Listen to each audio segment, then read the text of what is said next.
What are you looking at, butthead? All right, so I'm going to be reviewing the classic if I can say his name, Alfred Hitchcock movie, North by Northwest from 1959. This was filmed between Vertigo and Psycho, so right after Vertigo and before Psycho. And it's a pretty popular movie, pretty classic. One of the most popular scenes is, of course, Cary Grant getting chased by a plane, getting shot at. It's been kind of parodied or homaged many times in other movies or TV. There's a scene in an episode of The Simpsons who like to pay tribute to Hitchcock a lot when I think it's the episode when Marge is has a fear of flying, and there's a scene like where her and her mom are getting chased by a plane. That's of course a reference to North by Northwest. But anyways, and it's actually nominated for 3 Oscars, which I never knew before. When I was writing, art direction, and let's see what the other one was real quick.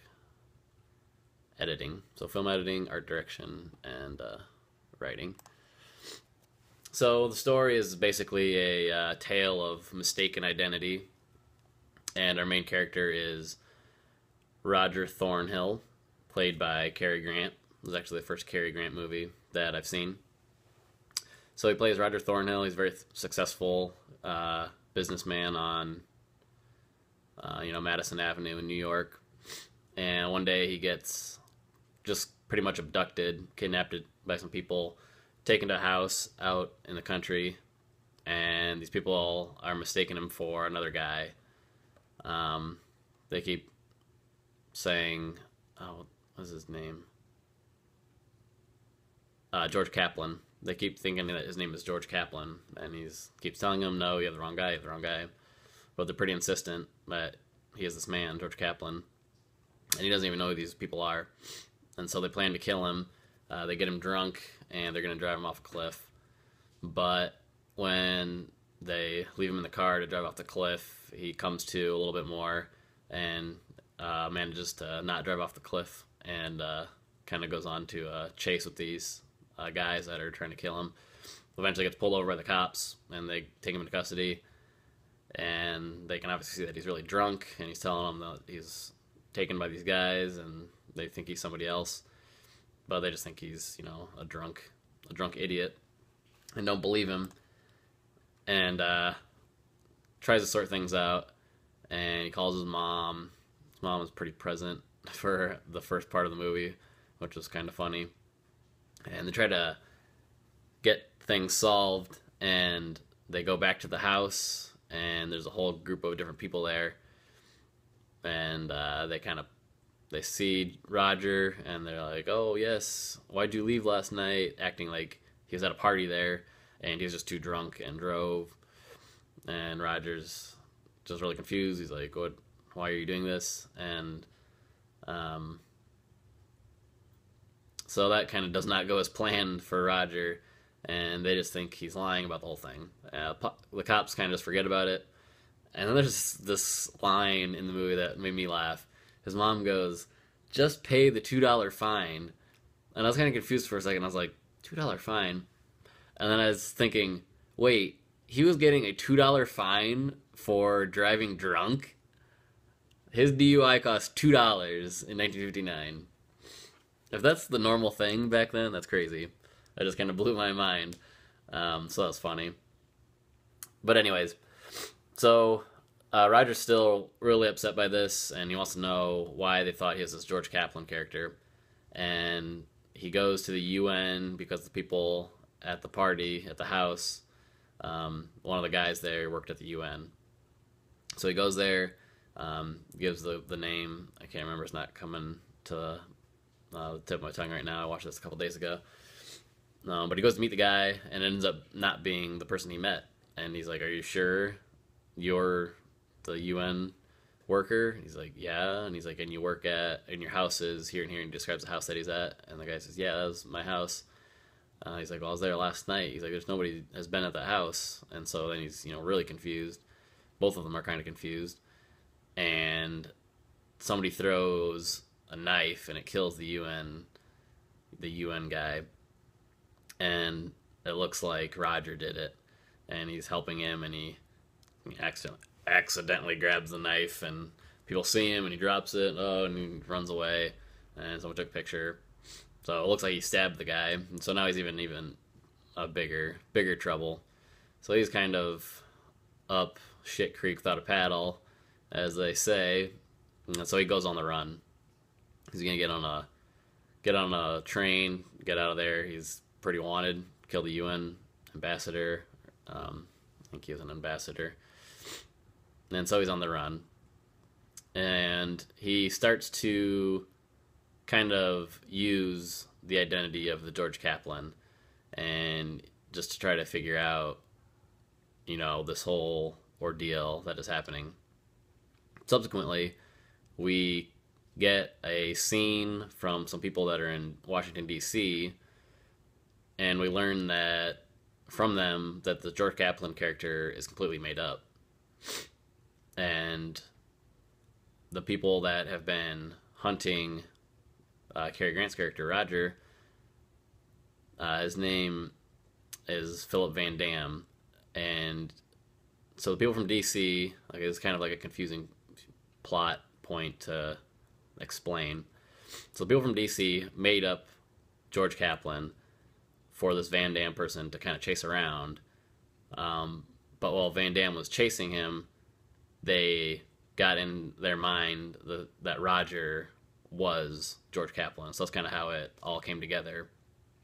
They just assumed Roger was George, and now Roger is kind of playing the part to kind of figure it out himself. So these people from DC, that there's like a little scene where they come in and help explain things, but nobody really knows about them at all. Roger doesn't, and this other character, Phil Van Dam, doesn't either. So anyways, that happens, so we're actually, as the audience, filled in a little bit more about the plot. So anyways, Roger goes on the train, he's on the run, he's still being hunted by police and everything like that, and he runs into a woman named Eve Kendall. She's played by Eva Marie Saint. She was in On the Waterfront with Marlon Brando, a couple other movies. She's there, and she starts to help him out. It seems like she's kind of excited by the fact that he's on the run, and starts helping him out, and moves on from there. I don't want to go into the plot too much. It's a really good movie. I really liked it, just like pretty much all of Hitchcock's movies. I think I'm going to like all of them now, just have given way to that. And since it is kind of a thriller, a suspense, a little bit of a mystery going on, I don't want to tell too much about it. So it's really good. There's a lot more that happens after that. The plane scene is after that. The Mount Rushmore scene and all of that. That's a pretty popular image from the movie, and them getting to Mount Rushmore. I don't want to ruin any of it, though. So I'm going to leave it there. It's a story about a case of mistaken identity. They're on the run. It's an adventure type thing. It's really good. A really good movie. There is one scene, I won't explain the whole thing, but there's a scene in an auction house, and Roger's trying to get out of there. He's kind of stuck, and I don't know. By this point in the movie, we're really familiar with Roger. We're like, you're really comfortable with him and stuff, and you really want him. You're on his side, obviously, the whole time, and you really want him to get out of there.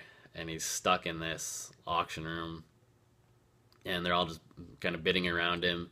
And he gets an idea, and it turns out to be a really good idea.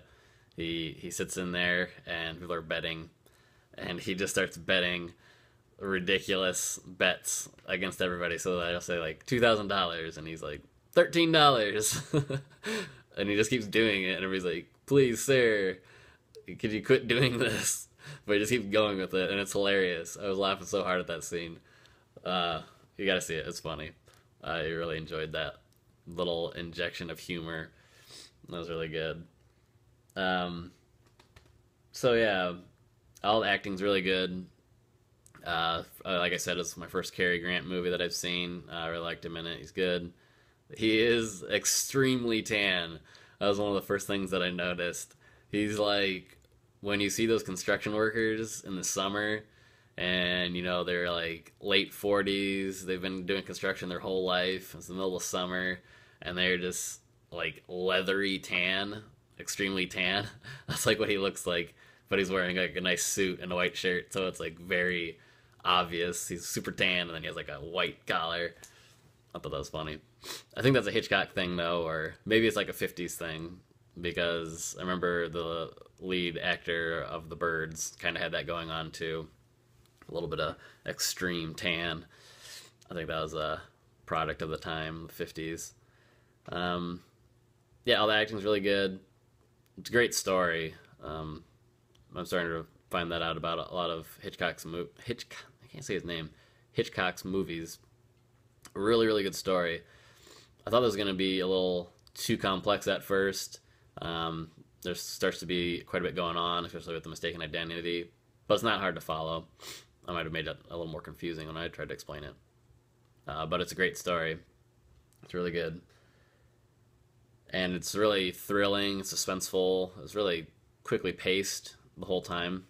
It's not really long, it doesn't seem long or anything like that. It's a good, fun movie. Let's see what else. It does have kind of an abrupt ending, but not a bad thing. I didn't find it to be a negative at all. Impact the movie, so it's just kind of a unique thing, I guess. So yeah, I'm giving it a 4.5 out of 5. So it's really good. Again, it's classic. You got to see it. And I'm really on the Alfred Hitchcock bandwagon. I think you got to see all of his movies. Everybody says they're the greatest movies for a reason. Starting to realize that, so this one's up there. I'm not off the top of my head. I can't think of where I'm ranking it with Rear Window and Vertigo or The Birds. I know I've really liked all those. I really liked Rear Window, so I think this is going to be up near that one. And I guess one thing that I didn't want to say just about Hitchcock in general is just really interesting, because if you don't know, he didn't like to shoot on location pretty much at all. So almost all of his movies are shot on stage, on sound stages, even when they're outside.